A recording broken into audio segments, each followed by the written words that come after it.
Ici, nous vendons des appareils électroniques, électroménagers et un peu de l'informatique, matériel informatique. À l'annexe aussi, c'est le matériel électroménager, informatique, électronique. Et à la troisième boutique, nous avons des motos, de toutes marques. J'étais élève à Ouagadougou en 2011. 2012, j'avais commencé les études supérieures à l'université de Ouagadougou, en première année, histoire. Mais en temps vu les difficultés, j'ai préféré rentrer, voir ce que je pouvais faire à la maison. Quand je suis revenu de Ouagadougou, je suivais un grand frère qui faisait du transport. Donc à travers le transport, là, au Togo, une fois, je me suis dit non, pourquoi ne pas payer du petit matériel, revenir ici, échanger, voir. Et j'ai commencé avec une somme minime qui ne dépassait pas 10 000, 15 000. Je payais un peu, je revenais vendre avec ce qui me donnait comme ration aussi dans le transport. Là. Et je ne faisais qu'augmenter. Au fur et à mesure, et chaque voyage, je sentais que l'argent s'augmentait un peu. Donc c'est dans ça que j'ai pu réunir un peu d'argent. Et je pouvais payer du matériel à hauteur de 500 000, 1 million, venir revendre aux commerçants d'ici. Et en même temps, je me suis dit, tu peux avoir 1 million en main, pourquoi ne pas investir dans une petite boutique, être immobile. Et quand j'ai commencé, ça avançait plus que je ne m'attendais. Donc au bout de 2 ans, 3 ans, j'ai vu que ce que je pouvais réaliser, c'était déjà énorme. C'est suite à ça que j'ai préféré en tout cas donner plus d'efforts dans l'activité que je menais et dans la vente de mes téléphones, des autres appareils et surtout les motos que j'avais commencé depuis le début. Aujourd'hui, je remercie Dieu. En tout cas, tout avance, même si ce n'est pas à grands pas, je sens l'évolution. En venant à Fada, je n'avais même pas un chez moi. Aujourd'hui, je peux remercier Dieu. J'ai déjà un toit où me reposer, une activité où je mène, un moyen de déplacement. J'ai eu ma famille ici, une femme, 2 enfants. Donc j'arrive à voyager sur le plan national comme sur le plan international. On ne peut pas tout avoir sur terre, mais déjà ça va.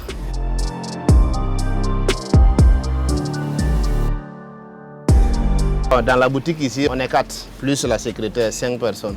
Donc dans l'autre boutique, il y a un petit frère qui gère là-bas. Au niveau des motos, là, il y a 2 petits frères aussi là-bas. Donc on est 8. On a rencontré vraiment des moments difficiles. Parce qu'au début, on rencontrait tout. Il y avait des petits voleurs qui venaient nous voler, des cambrioleurs qui venaient nous cambrioler, tout ça.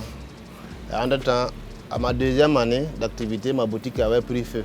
Suite au nettoyage des agents de la mairie, là, ils avaient nettoyé, mettre du feu derrière et la tôle n'a pas contenu. Donc ça a pris les cartons. Et le temps qu'on s'en rende compte, là, toute la boutique était en flammes.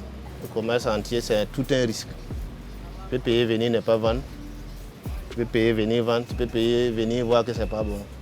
Donc si c'est ça, on vit dans ça chaque jour. Donc ces événements-là ne nous dérangent plus.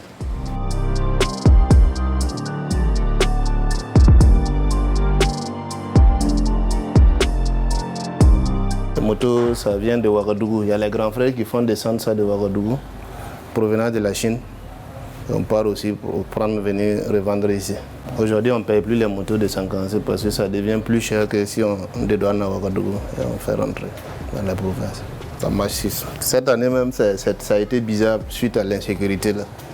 Et quand les gens vendaient leurs récoltes, ils venaient s'approprier réellement des motos, payaient très très bien. Même il y a des services, souvent il y a des services qui prenaient même pour faire des dotations.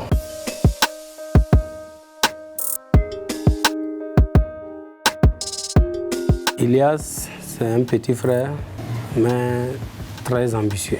Le courage qu'il a pris et l'abnégation qu'il a. Si on avait dans la famille 3-4 comme lui, bon, on pouvait aider aussi à gérer le Burkina Faso. Mais il est vraiment courageux. Parce que dès le bas âge, il n'est pas assis. Depuis notre tendre enfance, nous-mêmes on a grandi au marché. Les mamans étaient toujours au marché. Donc le commerce là, c'est en nous. Maintenant, comment moderniser, comment faire en sorte que ça puisse ne pas être ce petit commerce là.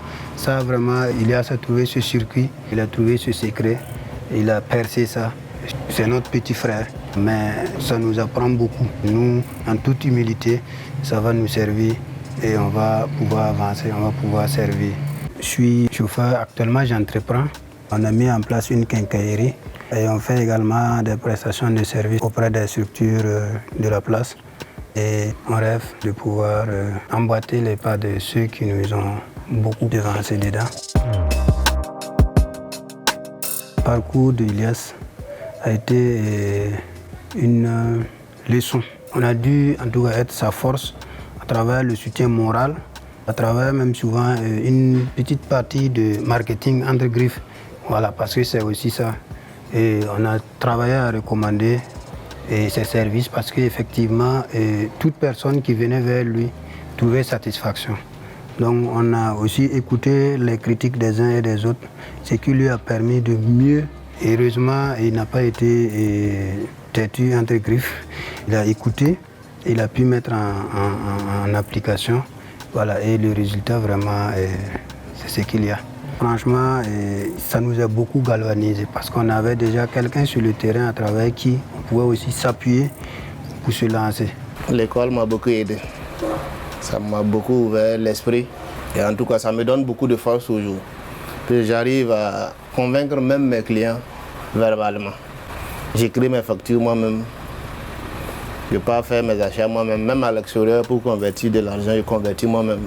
Donc déjà, ça m'aide. Le vieux a été notre plus grande bénédiction. Il nous a beaucoup cultivé cette culture de vivre ensemble, là, cette solidarité qu'on a développée entre nous. Il a surtout encouragé tous ses enfants à entreprendre. Il nous a appris à faire le commerce et aussi de l'humilité dans le commerce. Il nous a appris à ce que nos activités puissent servir aux communautés.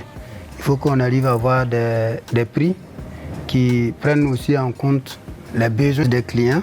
Je pense que c'est plus même ça qui fait un peu la force de Ilias.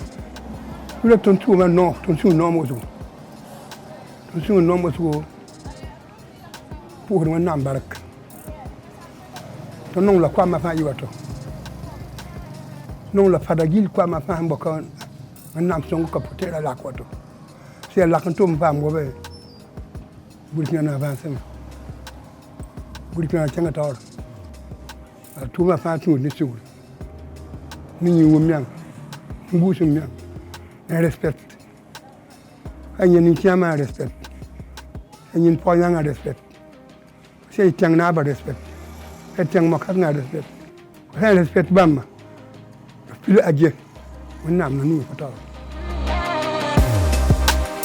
J'aime en tout cas ce que je fais et je respecte tout le monde. Quel qu'en soit, tu es venu payer, tu n'as pas payé, en tout cas je te reçois comme il se doit. Voilà, et quand tu me commandes quelque chose, si je n'ai pas sur le champ, je te donne un temps, je vais respecter. Même si je vais commander, quelqu'un va me prendre envoyer, je vais prendre satisfaire le client. On n'est pas obligé de commencer par l'activité qu'on veut faire. On peut chercher des activités intermédiaires qui vont quand même t'aider à pouvoir investir dans ce que tu veux faire. On ne peut pas avoir les moyens subitement pour commencer par exemple une activité de ton choix. Pas tout le monde qui peut avoir ces moyens si tu n'as pas quelqu'un qui peut t'aider. Mais en tout cas, tu peux commencer à l'intermédiaire de quelqu'un ou d'une autre activité, avoir un peu de moyens et maintenant investir dans ce que tu veux faire.